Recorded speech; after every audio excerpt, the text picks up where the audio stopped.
So this is Chasing Dopamine's first ever proper YouTube video, and I thought I'd start it off with us making a little bit of a boo-boo. But first, let me explain how we got here. After 4 months of doing the van, on Tuesday we set off to start our van life journey. We set off from Somerset and took the 2.5 hour journey to Wales, which compared to the rest of the trip so far was very easy driving. When we set off from Somerset, we didn't really know where we were going to end up, but we ended up in this small woodland car park near Tirabad in the Brecon Beacons. It felt amazing to finally park up after 4 months of doing the build. But before we knew it, it was time to go to a dam in Elan Valley. Now don't quote me on this, but I'm pretty sure this is the biggest dam in Wales. Nevertheless, it was phenomenal and the scenery was amazing. There were some great walks looking over the lake, and the air was so crisp and fresh it could cure asthma. Although, like the rest of Wales, the hills were pretty savage getting there, and the phone signal was non-existent. And we had to get on with some work and find our park up for the night, so we scarpered. We decided to head for the outskirts of Snowdonia, so we left the Brecon Beacons, and whilst we snaked our way up and down the savage hills of Wales, we were also looking to try and find a park up. We found one at the top of a hill which looked beautiful, but as we approached, dodging all the jaywalking lambs, we soon realised that the park up we had picked was up the top of the second highest mountain pass in Wales. And after that drive, I don't think we'll be going to the highest, but the shortened lifespan on the clutch was well worth it for the view that we got. Because of the absolute treacherous journey to get there, we were the only ones up there, which meant we had this view all to ourselves. This was only our second park up whilst doing van life, and I think it will be hard to beat the views we got from this one. The only issue we found was because it was up so high, it was extremely cold and barely got above 3 degrees. So after enjoying some walks and a beautiful sunset, we got back on the road to head deeper into Snowdonia. We wanted to be closer to Mount Snowdon for the weekend, so that's where we headed. We headed further north and deeper into Snowdonia, which meant for a nice 1 hour drive to our next park up. As we got deeper and deeper into Snowdonia, the scenery got even more dramatic, and our park up was no different. We had a clear view of Mount Snowdon whilst we watched the sunset dip behind the mountains with the lambs playing underneath. It really felt like the last 4 months of doing this van build, going through all the stresses, was worth it. And apart from one Mercedes smoking long cigarettes and playing Mr. Traumatic,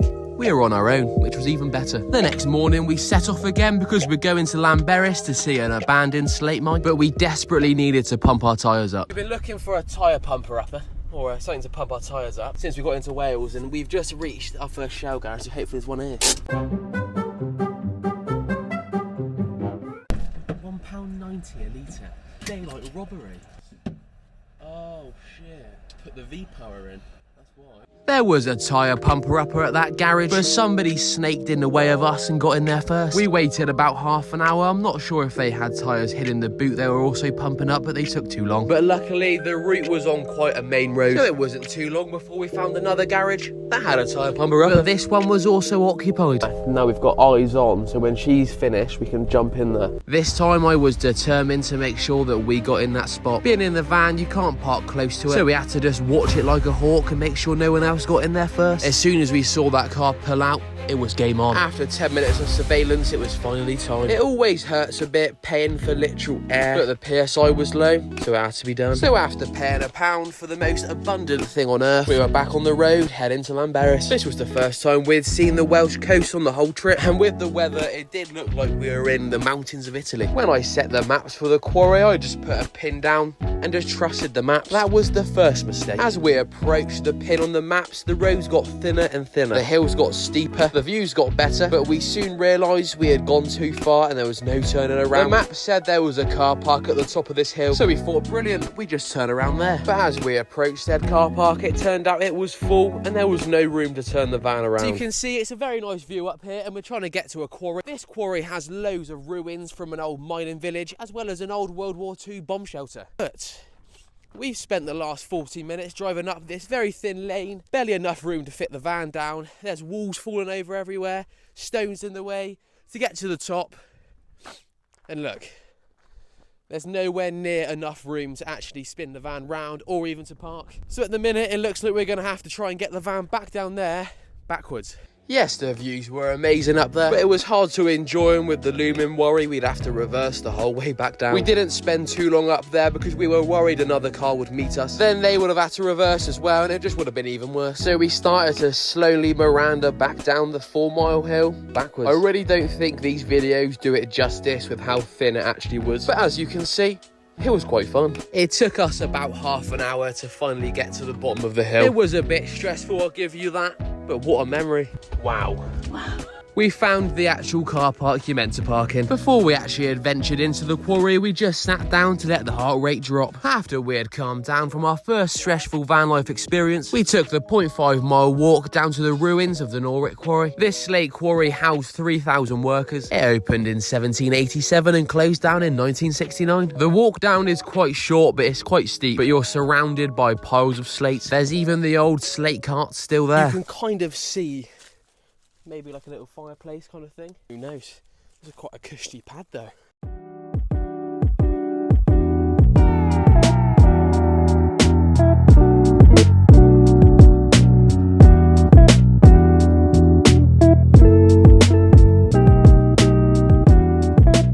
Currently walking through what could only be described as a small cul-de-sac for the miners. Still got the chimneys on and everything. It blows my mind that once upon a time someone had that view out of that window.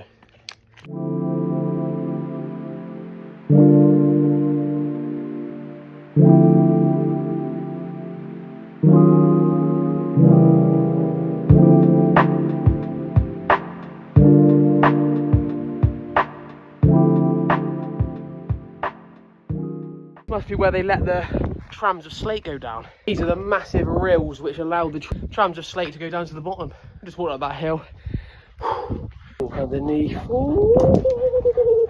After so long of doing this bloody van build, my fitness has gone downhill, as well as that. And that's a big hill, not easy. But what a view. So now we're going to go to our next spot, which is a bomb store from World War II. Let's go.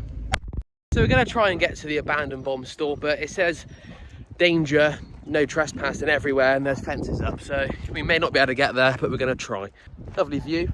We're trying to get to a bomb store. It's a World War II bomb store, but it collapsed under its own weight in 1942. That buried 18,000 tons of explosives. I think there's been a couple of illegal raves held there since. So we've managed to cast our eyes on it. Unfortunately, we can't go in there because it's all gated off. It's impossible to actually get inside the actual bomb store. So yeah, not a fully wasted trip. Get as close to it as you used to be able to. I mean, sure you can get down there, but it just looks like a sheer drop, and I'm not willing to risk my life to get down there. After fanning around for so long, getting stuck up that hill, time was getting on, so it's time to go and find our park up for the night. So we've just turned up to our park up for the night, and look at this view. Like all of our park ups so far, we just got that one off of Park for Night. It marks the end of the first ever YouTube video for Chasing Dopamine. I hope you enjoyed. Thank you for watching and subscribe. And good night.